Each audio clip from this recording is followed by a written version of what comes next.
When it comes to conceiving a baby, technology has made it a lot easier for women who want to wait until their later years, when they're in their 40s. And some might think that's a good thing, others might think that that's a terrible thing, but hey, the technology is there, albeit it's extremely expensive. So, of course, there's IVF, and the reason why IVF has advanced recently is because not only will it ensure, or at least increase the chances that an older woman can get pregnant, it could also rule out certain genetic illnesses or genetic abnormalities that both the parents could possibly have. So according to the Daily Beast, which originally wrote this piece, they said so-called three-parent IVF uses mitochondrial DNA from a third party, not the nuclear DNA that determines all of the child's characteristics. Three-parent IVF distracts attention from the procedures that actually do make it possible for women to have an extraordinary amount of reproductive control. So that basically means that, hey, you know what, if you have DNA or if you have genes that could possibly lead to certain illnesses,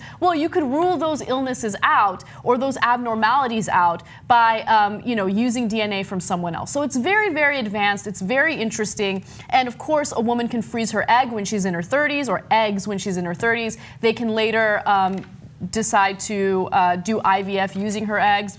They thaw the eggs out. It's all amazing, right? But the most incredible part about this, of course, is that you can pick certain characteristics that you want your child to have. Do you want it to be a boy? Do you want it to be a girl? Do you want blue eyes?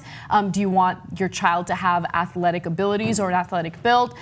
So they're advancing it more and more. But the most important part about this is it's giving people the opportunity to conceive when they otherwise would not be able to. There's several layers of this. One, do we like that they're able to conceive using somebody else's, material there in terms of the embryos, as long as this doesn't get into their genetic code, right? Mm-hmm. And it's actually the parents' genetic code. So I have no problem with that at all. I think that's a great development, mm-hmm, right? Mm-hmm. So because a lot of people cannot conceive if they don't use that process, right? So then you get into the issue of, now you have a bunch of eggs from a woman, and sometimes she'll freeze them from earlier in life so they're even healthier, right?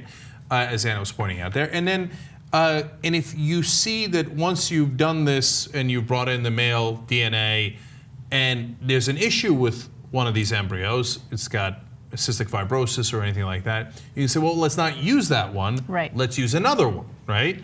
So then you get to select even within your own DNA. That's going to be controversial, but I'm in favor of that. Why is that controversial? Oh, are you kidding me? The pro-life people, but like, that's God's choice. I don't give a shit what the pro-life people think. Okay. Yeah. All right. Well, okay, but like a lot of people would say, no, you're messing with nature here. Mm-hmm. And if you're meant to have a kid that, by the way, cystic fibrosis, unfortunately, most people die before the age of 30. Right. But they say, well, that's God's plan, right?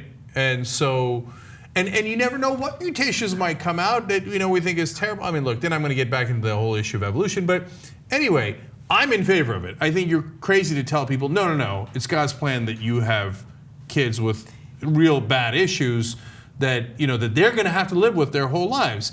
Now, you want to have that and you want to do it the natural way, have at it, Hoss. Yeah. But if people get to pick, I got no problems with that. Yeah, if someone gives me the argument that some technology or some sort of advancement in medicine shouldn't happen because it's God's plan, I will immediately laugh in their face and say that is ridiculous. Like, God's plan is not a good enough reason to advance, certain procedures in the medical field that could help so many people. I think the biggest problem about all of this is if you genuinely want to wait later in life to conceive, to have a baby, I mean, you're looking at about $50,000 to make this happen. So this is really a rich person's decision, someone who can actually afford it. But as I read about all of this stuff, and look, I'm not that old yet, I'm 28, but I realize, I want to freeze my eggs. I was going to ask if you were going to be There's no question about it, 100%. I'm healthy now. I don't know when I'm going to get married or when I'm going to have kids. Why wouldn't I do it? I'm going to freeze my eggs. Look, I would rather do that now and maybe even I don't know if I'm going to take out loans or what I'm going to do, but I feel like it's a smart idea. I don't want to wait until I'm older and then you run into a lot of issues. Okay, so more layers. First of all, perhaps it was God's plan that we invent this stuff. Right. Okay, throw you for a loop there. Now, third layer of this is male or female. You can choose. That's easy, and we can do already. I mean, I start to think maybe that's better left up to fate, and I'm starting to worry that then you're going to get skewed in one direction or another, and that's not really healthy for the overall population. But then once you've opened the Pandora's box, can you bottle it back up and say you're not allowed to choose based on gender? Almost certainly not, right? Okay, so then the fourth layer is harder.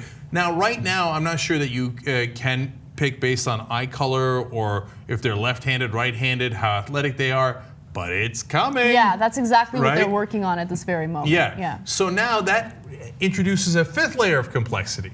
Because once you allow for that, let's say it's, like you said, it costs about $50,000. Most people don't have that kind of money.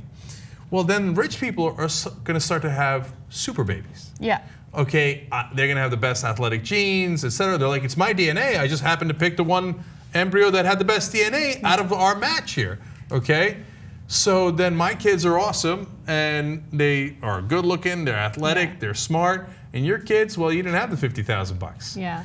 The great thing is, if I have kids relatively soon, I'll have super babies for free. Oh, unbearable. Unbearable. I couldn't help it. Okay.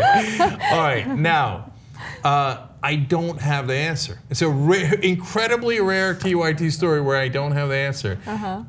I don't know. Like, are we going to really stop it? Even if you wanted to stop it, other countries would allow it. So then you would have this imbalance between countries. And if you don't stop it, well, the super babies are nearly inevitable. They should make a movie about this. Super babies. The super babies. Right. So whether we like it or not, and I don't know which layer you would stop at, morally, ethically, right? It doesn't really matter because someone is not going to stop at that layer. They're going to go all the way. And then they're going to multiply and multiply. So there's a brave new world headed in our direction, whether we like it or we don't.